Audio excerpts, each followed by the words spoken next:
شبابک قبل حرمیک.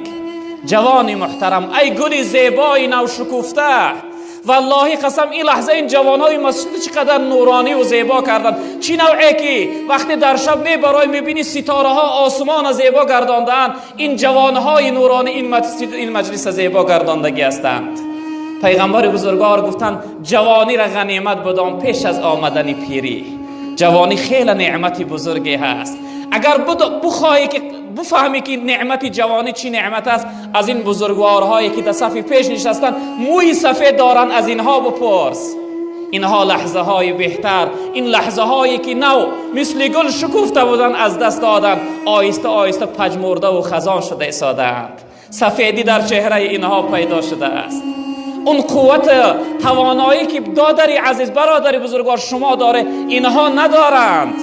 اینها در سجده زیاد ایستاده نمیتوانند. اینها در رکوع نالش میکنند. اینها از سجده خستن به بار دستاشون میخیزند، چون که پاهاشون درمند شده است. امروز جوانی خیلی نعمتی بزرگ است عزیزم. این جوانی چون بهار است، غنیمت دان خزانش در کنار است.